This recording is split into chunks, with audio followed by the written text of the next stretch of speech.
Le lézard. D'abord un petit argument.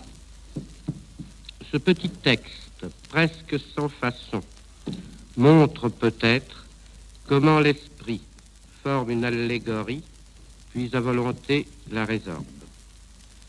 Plusieurs traits caractéristiques de l'objet surgissent d'abord, qui se développent et se tressent selon le mouvement spontané de l'esprit, pour conduire au thème, lequel, à peine énoncé, donne lieu à une courte réflexion aparté, d'où se délivre aussitôt, comme une simple évidence, le thème abstrait, au cours, vers la fin, de la formulation duquel s'opère la disparition automatique de l'objet.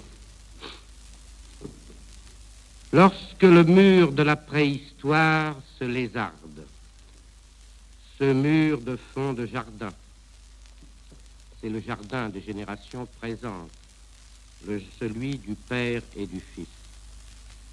Il en sort un petit animal formidablement dessiné, comme un dragon chinois, brusque mais inoffensif, chacun le sait, et ça le rend bien sympathique. Un chef-d'œuvre de la bijouterie préhistorique, d'un métal entre le bronze vert et le vif argent, dont le ventre seul et fluide se renfle comme la goutte de mercure. Chic, un reptile à pattes. Est-ce un progrès ou une dégénérescence? Personne, petit sot, n'en sait rien. Petit saurien. Par ce mur, nous sommes donc bien mal enfermés. Si prisonniers que nous soyons, nous sommes encore à la merci de l'extérieur, qui nous jette, nous expédie sous la porte ce petit poignard, à la fois comme une menace et comme une mauvaise plaisanterie.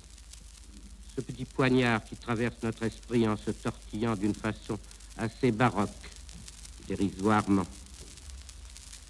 Arrêt brusque sur la pierre la plus chaude. Affût ou bien repose automatique. Il se prolonge. Profitons-en. Changeons de point de vue.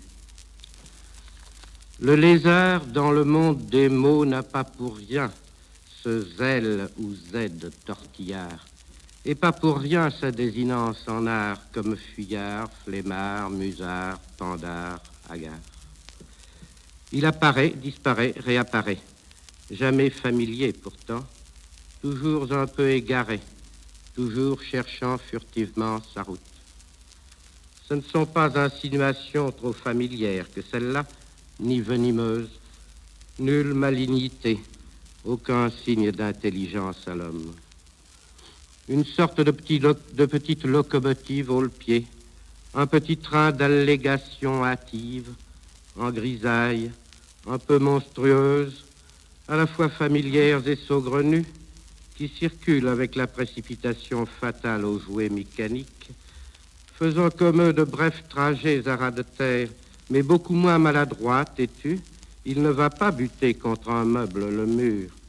Très silencieux et souple, au contraire, il s'arrange toujours, lorsqu'il est à bout de course, d'arguments, de ressorts dialectiques, pour disparaître par quelque fente ou fissure de l'ouvrage de maçonnerie sur lequel il a accompli sa carrière. Il arrive qu'il laisse entre vos doigts le petit bout de sa queue. Une simple gamme chromatique, un simple arpège, une bonne surprise, après tout. Si elle fait d'abord un peu sauter le cœur, on reviendra près de cette pierre. Ou bien on l'aperçoit tout à coup, plaqué contre la muraille. Il était là, immobile. Il a dans sa seule silhouette, alors, quelque chose d'un peu redoutable. C'est son côté trop dessiné, son petit côté dragon ou poignard. Mais on se rassure aussitôt. Il n'est pas du tout aimanté vers vous, comme sont les serpents. Il vous laisse, mieux que l'oiseau, le loisir de le contempler un peu. Il lui est naturel de s'arrêter ainsi, sur la pierre la plus chaude. Hésitation, anxiété, stupeur, délice de capou, affût, ennemi de la mouche au sol. On ne peut dire qu'il ne ferait pas de mal à une mouche puisqu'il s'en nourrit. Il faut bien se nourrir de quelque chose quand on est un petit bibelot ovipare, obligé d'assurer soi-même sa perpétuation. Comme le bougeoir, si par exemple, ou quelques petits bronzes sur la cheminée du docteur s'offraient un spasme, montrait sa brève contorsion spécifique. Il lance alors sa petite langue comme une flamme.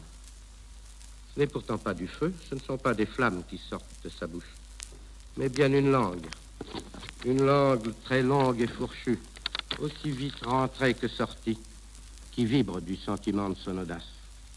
Et pourquoi donc s'affectionnent-ils aux surfaces des ouvrages de maçonnerie?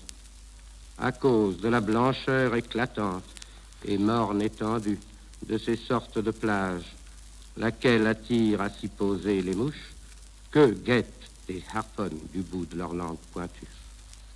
Le lézard suppose donc un ouvrage de maçonnerie ou quelques rochers par sa blancheur qui s'en rapproche, fort éclairé et chaud, et une faille de cette surface par où elle communique avec la, parlons bref, préhistoire, d'où le lézard salsive, obligé d'inventer ce mot.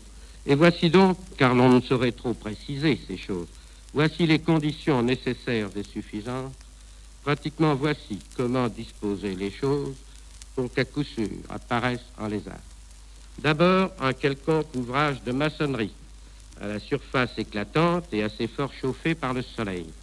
Puis une faille dans cet ouvrage, par quoi sa surface communique avec l'ombre et la fraîcheur qui sont en son intérieur ou de l'autre côté.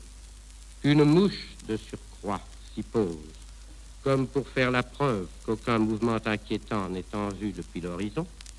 Par cette faille, sur cette surface, apparaîtra alors un lézard, qui aussitôt gobe la mouche. Et maintenant, pourquoi ne pas être honnête a posteriori? Pourquoi ne pas tenter de comprendre? Pourquoi m'en tenir au poème, piège au lecteur et à moi-même? Tiens-je tellement à laisser un poème, un piège, et non plutôt à faire progresser d'un pas ou deux mon esprit? À quoi ressemble plus cette surface éclatante de la roche ou du môle de maçonnerie que j'évoquais tout à l'heure qu'à une page, par un violent désir d'observation à y inscrire, éclairée et chauffée à blanc?